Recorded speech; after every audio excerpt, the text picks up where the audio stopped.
Welcome, everybody, to the Healthy Habit Podcast, episode number 224. I'm your host, Dr. Dayan of Healthy Habit Medical Center, and we're checking in here today with the Chief of Scientific Affairs for EuroPharma, Inc., Cheryl Myers is back with us, who's a healthcare professional with certifications in cancer, pain control, and issues of aging. She's an expert in dietary supplements and natural medicines, who's been a featured guest on hundreds of radio and television shows. Cheryl's a member of the editorial board of the Natural Medicine Journal, and her own published research has included topics such as menopause, diabetes, sleep disorders, and digestive health.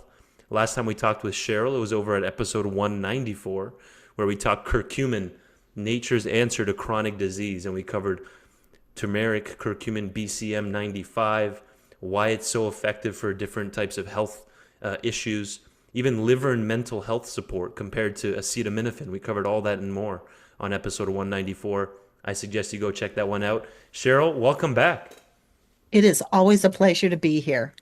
Well, I'm excited to talk to you. I always love talking to you, and the guests love Terry Naturally, the customers. Everyone's always giving good feedback on EuroPharma and Terry Naturally. So today, we're going to be highlighting omega-7. A lot of people only hear about the omega-3s, like fish oils, or even omega-6s. Of why they're inflammatory and not the best. But there's also omega-7s, folks, which we're going to talk about here today, and sea buckthorn, berry pulp and seed oil, and much more. So stay tuned for that, as well as omega-7 in the form of, there's two forms we'll cover. Okay, I'll just leave it at that. I'll let Cheryl introduce us to this, as well as a combination of A, D3, and K2. A lot of people just take vitamin D3, K2. But there's also an option here where you can do vitamin A with those two as well. So where do you want to start us off with here today, Well, Cheryl? let's start with the omegas. Let's do it. Yeah. Let's break that down and educate us on omega-7 in general, and why is this different from the pack, and why is it important to know about? Well, omega fatty acids are very important to health. So all omegas are incorporated into cellular membranes. So a lot of people know about omega 3s. I always say omega 3s are like big, bouncy beach balls held together with spider webs. They're fluid, they move, they're mobile. So when you incorporate omega 3s into the cell wall, it makes your cell walls more flexible. It makes them less likely to crack. Now, omega 6s and 9s are not necessarily bad. But they should be in balance with the other omegas in our life, because what they do is they make the cell wall strong, Mm, but they make it stiff. They line up like if you're stacking firewood or laying bricks, they lie really close to each other. And so when your diet is super high in sixes and nines and not enough omega 3s, you end up with a lot of stiffness in your cell walls. You end up with right. cells not living out the lifespan they need to, and you see increases in inflammation instead of decreases in inflammation. So all omegas have special superpowers. The omega-7 fatty acid is not very common. In food, we see it as we'll talk about more the sea buckthorn berry, but another really good source of omega-7 fatty acids are macadamia nuts. So if you like macadamia nuts, here's your reason to go out and eat a handful, as they are chock full of omega-7s. The superpower that omega-7 fatty acids have is that they are the best at holding on to moisture. So when you incorporate omega-7s into that cell wall, it allows that to keep more moisture around the cell. And that translates most especially to the mucous membranes of our body. So those are the wet membranes of our body, the inside of our mouth, the inside of our throat, all the way down our digestive tract. All of that is mucous membrane material. It's designed to have a certain level of dampness. There's mucous membranes in our eye as well, that surrounds our eyeballs, so that our eyes are always moist, so that our eyes always have a certain amount of fluid Right. to protect them, to wash away any irritations or irritants that we encounter, or dust in the environment. So you'll constantly have to have that. Now, when you don't have the ability to have good moisture retention within your cell walls, then you start to see problems with dry eye, dry mouth, some gastrointestinal problems, dry skin, accelerated aging, dry vagina. The list goes on and on. So using omega 7s medicinally to increase the ability of our cells to hold on to just a little bit more moisture can lead to a vast array of really useful health benefits. There's interesting research, Cheryl, even on omega 7s helping with appetite regulation potentially too. And of course, when we're dealing with omega fatty acids, they're not just doing one thing, of course, No. but the Mm-mm. sevens seem to be extra important for moisturization in particular, correct? Absolutely. So even though macadamia nuts are a great source of omega-7s, they're kind of on the pricey side. So when you're looking at supplementation, there's another source that's rich in omega-7s, and those are called sea buckthorn berries. Now, we don't know a lot about sea buckthorn berries in the United States because they're a little bit on the sour side. They're not Mm, like a blueberry or a raspberry where they're nice and sweet, but they are chock full of nutrients. People in Europe, especially in Russia, have done a lot of research on the health benefits of sea buckthorn mm, berries. Now, when berries develop at the equator, whatever those berries might be, they develop really strong antioxidant systems because they have to withstand all that solar radiation right. coming down on them.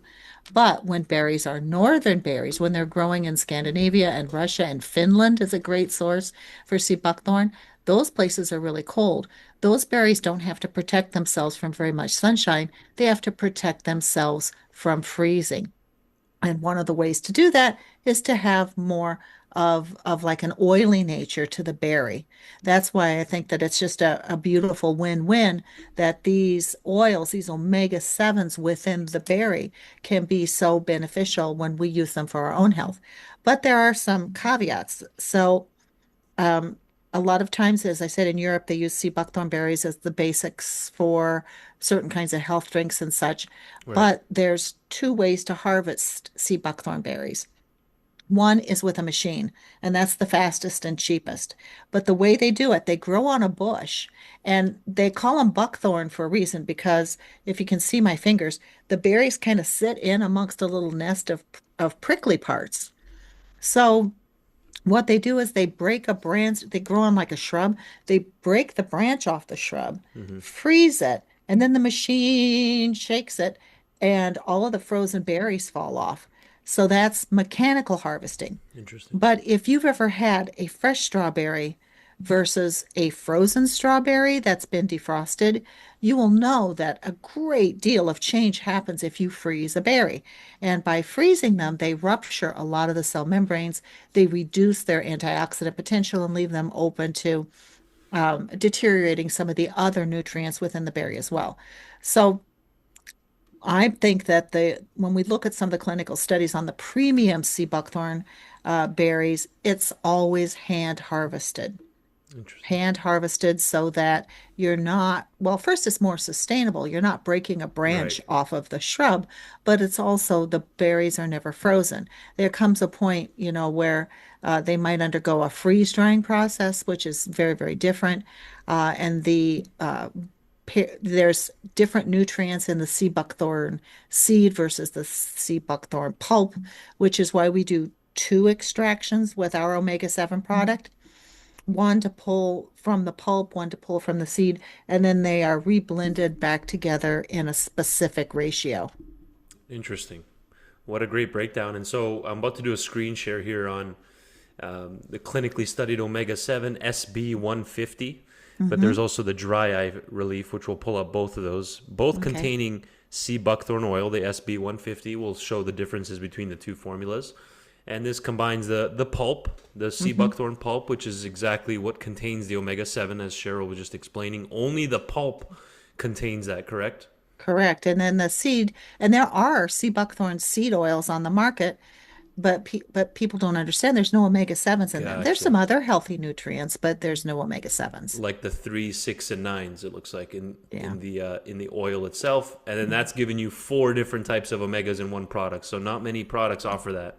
Mhm. This powerful combination helps deliver the full range of benefits that omega 7 has to offer, since it's combined with the 3, 6s, and 9s as well. So how would you go about starting this, for example, versus the dry eye relief? We have this orange bottle, the omega 7, Mhm. just general version. You can get us started on that differentiation as I Well, pull they're them very, up here. Yeah, Okay, sure. There's very little difference, but we have put them together differently because people buy omega 7s for different reasons. got it. So if people are using, so some people use omega 7s as a beauty product. There are published studies that show that over the course of time, 6 to 8 weeks, it will reduce fine lines and wrinkles. It increases a factor that cosmetologists call luminosity to the skin. The ability of the skin to reflect light is one of the measures of skin beauty. It increases that luminosity. There's also some studies on people who have a lot of irritation in the mucous membranes of the stomach or into the intestines. People, maybe even with a history of ulcers, that can use sea buckthorn to help rebuild those healthy mucous membranes and to help quiet down some of that inflammation. So that's why we have omega 7 as a standalone product, but then we also have the dry eye relief because a substantial number of people. I did not realize how many people struggle with dry eye and how miserable it can be. And did you know it's not just a comfort issue? If your eyes are too dry, you risk damage to your cornea Right. because of the impurities. Your eyes are supposed to constantly wash themselves. And so if we don't have enough moisture in our eyes to do that, not only are we going to feel like we got sand in our eyes and we're going to feel irritated and inflamed, but you can actually have permanent damage that occurs to your eyes. So Yeah. when we look at what causes dry eye, there are certain medications that can cause it. There are certain chemotherapy and X-ray therapy or radiation therapies that can lead to dry eye, depending upon how they're utilized. The aging process itself, there are some autoimmune diseases. There's an autoimmune disease called Sjogren's syndrome, Yeah. which causes excessive dryness to the mucous membranes. So the list goes on and on. And some people, it's just too much screen time, or, too much, I don't know, dryness in the air. You don't have that problem in Arizona. Right. So you might have a little bit of a dry environment. But Exactly. for whatever reason, when people have dry eyes, they are uncomfortable. So that's why I love that we have these two different formulas. One to help people understand that this is what you use for dry eye, and the other for those other applications for omega 7s. As I said, skin beauty, Yeah. mucous membrane. Oh, another one that a lot of women complain about is vaginal dryness. And vaginal dryness can be part of an inflammatory process. Right. It is often hormonally related.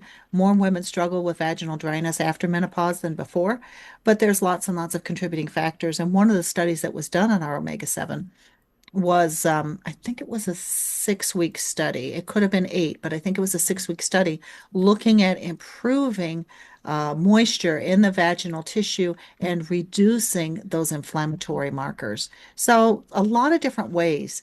This is a versatile tool. It's Right. like one of those tools that you can buy when you watch late night TV that slices and dices, and oh, wait, it also juliennes. It does all of these Yeah. different things.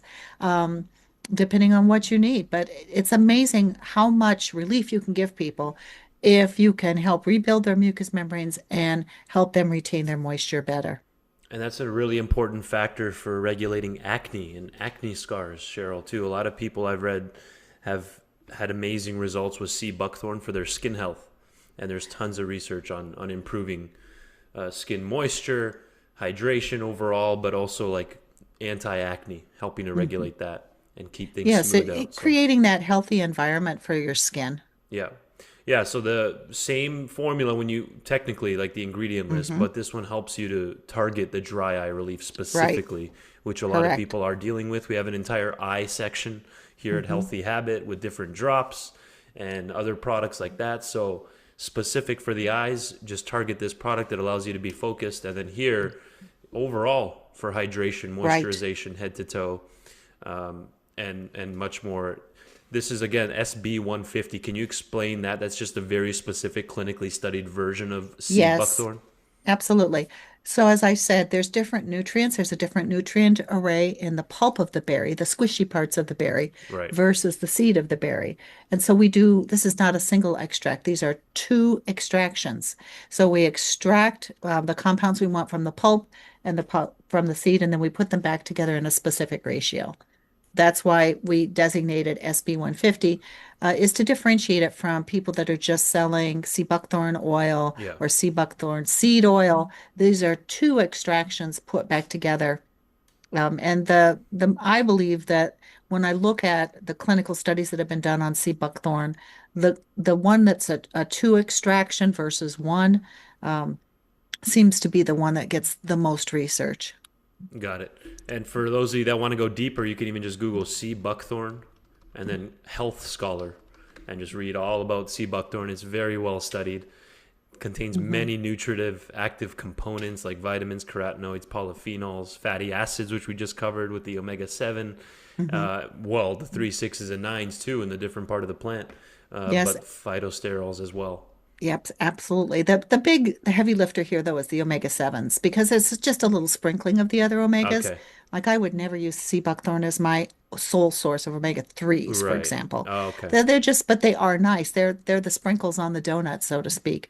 But the sea buckthorn is the heavy lifter. That omega 7 in there is Yeah. the heavy lifter because it's so rare in the plant kingdom. You just don't have a lot of plants that contain omega 7s. Amazing, Cheryl. Appreciate that breakdown. Super informative. And you guys can even go to terrynaturallyvitamins.com, all one word, Terry Naturally Vitamins, and just search omega 7 in the search bar. And you can check out the products there online, but we're fully stocked and ready to go here at Healthy Habit if you wanted to come in and check this out. It's really unique. And not enough people have sea buckthorn on their radar. So I'm glad we Hmm. covered that here today, just like we have with other episodes here with Cheryl, like Andrographis paniculata Hmm. and several other herbs that aren't as much talked about, as often talked Right. about. So here in the last half of this interview, I want to cover A, D3, and K2 and Hmm. how this can potentially be a pair with what we just discussed. Maybe not. Maybe they're standalones for use for different reasons. But tell us about this product here, the A, D3, and K2. I'm sharing it if it wants to come up. There it goes, by Terry Naturally. And then I'll also pull it up here on the screen share. Hmm. Well, these nutrients, these are fat soluble nutrients, and they are crucially important. Of course, they're called essential because you can't live without them. Mm, As you well know as a doctor, if, for example, let's just say vitamin C, if you don't have any vitamin C in your diet, you'll develop a deficiency syndrome called scurvy. right. That's what, the English sailors used to struggle with, or all the sailors back in times of, long gone, that they didn't understand these nutrient deficiencies. And after eating nothing but biscuits and dried beef on Yeah. ships for months and months, they would start to develop these horrible health problems. Their teeth would fall out, they'd bruise easily, no energy, and left untreated, they would die. So we understand that these are called essential vitamins, essential minerals, because there's a deficiency syndrome if we don't have them. Right. With the RDI, which a friend of mine, I have a friend who's a pain specialist who calls the RDI the ridiculous dietary intake recommendations, Right. but those are the amounts to keep you from developing a deficiency syndrome. So, for example, if you have vitamin C, you only need about 50, 60 milligrams to prevent getting scurvy. But if you're taking vitamin C because you have a cold and you've read somewhere that vitamin C helps you get over a cold faster, you're going to be taking 500 milligrams minimum. You might even be buying a little sachet packet with 1,000 milligrams of vitamin I C. take a lot more than that, but yeah, yeah, I know where you're Yeah, going. Exactly. yeah. I've gone So, 10 so grams, the but yeah. difference between what we need to not have a deficiency syndrome versus what we need to live our best and most 100%. optimal health can have a big difference. And I think that one of the biggest places we see that is with vitamin D. We see that vitamin D plays a crucial role in our immune system function, whether it's with cancer prevention or whether it's with succumbing to infectious diseases. We saw during the COVID pandemic, for example, that Great Britain subsidized any single British citizen who wanted to take supplemental vitamin D every single day. The pharmacies provided it for free because they had that much faith that it helped to prevent really serious damage from some of these infective agents. So vitamin D isn't crucially important. So you need higher levels of vitamin D every day, though, for optimal amounts. Now, vitamin K is a very interesting vitamin because this is not straight up regular garden variety vitamin K. Vitamin K can be vitamin K1 and K2. K2 is a little more active. So it is K2, but it is a subset of K2. This gets complicated fast, doesn't it? So it's a subset called menaquinone 7. So K2 is filled with menaquinones and they each have a number. Menaquinone 7 is a unique form of vitamin K Hmm. that I say is like a seeing eye dog for calcium. Mm. So when we have calcium that comes into our body, whether it's supplemental or the drugs we take like Tums or Rolaids, or whether it's from food, some bad things can happen. We want it to go into our bones. We want it to be used for that, but it can end up on the inside of our arteries and cause calcifications. So for those of you who are listening and you've heard of these calcium scans that people do to check for your cardiovascular health, that's what they're looking for is calcium deposits in the lining of the blood vessels. Right. Vitamin K2, menaquinone 7 is the best form of vitamin K for grabbing that calcium and taking it to our bones and teeth. So it helps make bones and teeth stronger while reducing cardiovascular risk because you're getting those calcifications. You're not getting the calcium deposited into the blood vessel. So that's one of the other thing is that vitamin D is important for absorbing calcium into our bones. So when I look at AD3K2, it could be a bone product Hmm. or it could be a heart product because it does both. It makes your bones stronger and reduces your risk for deposits on the linings of your blood vessels. Vitamin A also plays a role in how your body uses both vitamin D and vitamin K. So we put these three nutrients together to help individuals with, to help with cardiovascular health, to help with bone health and bone strength, Hmm. and also immunity. I mean, this is a great source to use every day, just one small soft gel a day. They're so easy to swallow. Will give you the vitamin D that you need to help with proper immune system function. Um, both K2, menaquinone 7, and vitamin A. Well, vitamin A is outright antiviral. Vitamin Yeah. A is really good at helping our body fight back against viral exposures. So it's it can be used for a number of things. It can And wear a lot of hats. yeah, yeah, Mhm. exactly. And this is like that's why it's called the optimal health formula. It's covering your basics and more than what you would get in a multivitamin. Is that correct? Yes, Of these indeed. nutrients. I take our Quality Clinical Essentials multivitamin every day, but I also take one of these every day. Gotcha. Thanks for clarifying that. Yeah. So a common question we get, Cheryl, is does taking a vitamin D supplement actually raise blood levels and lead to clinical improvements, same as what we would get from the sunlight, for example? But obviously, like you said, in the UK or in Canada, where I'm from, during the winters, we don't really get so much sun. I'm blessed to be in Arizona, but Mhm. even here, by the way, we do blood tests all the time for vitamin D, and even people that live here are on the lower end or Well, suboptimal. that's because people believe that you absorb vitamin D from the sunshine, and you do not. There's no vitamin D in Interesting. sunshine. Yeah. When sunshine strikes your bare skin, it triggers a process. Right. And that process makes vitamin D. Well, there's a lot of things that can get involved. If you wear Yeah. really heavy duty sunscreens, I'm not saying go out and roast yourself in the sun, but Right. if you're wearing pretty high SPFs, sunscreens, you're not going to make very much vitamin D, even Yeah. if you're outside in the sun. The other thing is that people don't work outside anymore. The vast majority of people work Yep. inside, so you don't have that daily ongoing Exactly. exposure to sunshine. The older we get, the less good our vitamin D making machine is. If you are overweight, you would think that you would be better at making vitamin D because you have more skin surface, right? The exact opposite is true. If you have a lot of fat under the skin, it can interfere with the ability of your body to make vitamin D. Right. And another factor that most people don't consider in order to make vitamin D, if you're going to make any recipe, what do you got to do? You got to go to the store and make sure you've got all the right ingredients, right? Or you can't make your recipe. Right. Well, one of the ingredients in the vitamin D recipe in our bodies is cholesterol. So if you are on heavy duty cholesterol lowering drugs, then you're not going to perhaps have as much cholesterol available to be used as part of the recipe to make vitamin D. So even though Yes, especially with you in Arizona. I'm in Wisconsin, so Yeah. I don't get much sun exposure 7 months out of the year. But even if you are getting a lot of sun exposure, there's still lots of reasons why you may not have optimal levels of vitamin D. And another factor is genetics.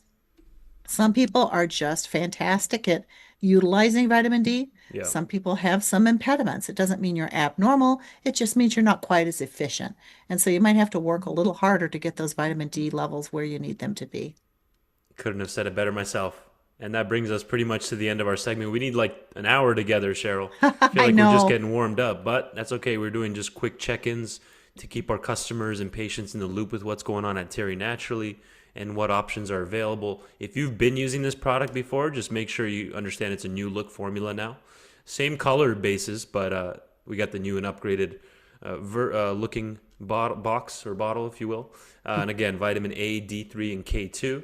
This is giving you 5,000 IUs of A, 5,000 IUs of the D3, and then 90 micrograms, MCGs, per soft gel. And yeah, cardiovascular health, healthy mineral absorption, optimal immune system function, and much more, brain activity, focus, positive mood. And then we also covered the omega-7 dry eye relief in about a minute or less. What's a good take home from this episode, Cheryl? We're going to have you on again later in the year. But what should someone walk away with knowing from today's episode? Well, there's just, as I think you said something earlier that is important to remember. When we use natural medicines, when we use nutrients to improve our health, it doesn't just go to one place and do one thing. Right. So, yes, you might take 83K2 because you need stronger bones or you want stronger bones. You're worried about that. Sure. However, it's going to help you with your immune system. It's going to help with your brain function. It's going to help to protect and help with prevention of atherosclerosis. So it's the same as with omega-7. Now, my youngest son doesn't use a ton of supplements. He doesn't have any major health concerns, but he's always had problems with dry scalp. Uh-huh. His scalp is always itchy. His scalp is always dry.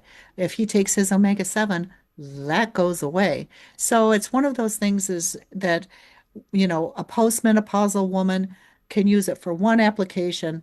An early 20s young man can use it for another application. A 40-year-old business person who's struggling with screens all day might be using it for something else. Right. But it's just amazing to me that we have these really powerful tools that we can help target just about any kind of concern that people have. And they're so fortunate to have the ability to come to a store where the folks really invest in education and carry the brands that have the clinical research behind them. Beautifully said. And if someone's new to the podcast, I'm glad that they've been exposed now to Cheryl Myers and Terry Naturally, because it's really unique product formulations all the time coming in through EuroPharma and Terry Naturally. And again, check out their website, terrynaturally.com, or europharmainc.com, or I think it's actually europharmausa.com. Correct. I'll have that in the description box, the correct links under the video. So thank you, Cheryl, as always, for your time. Always I appreciate always it. enjoy it. Thanks so much.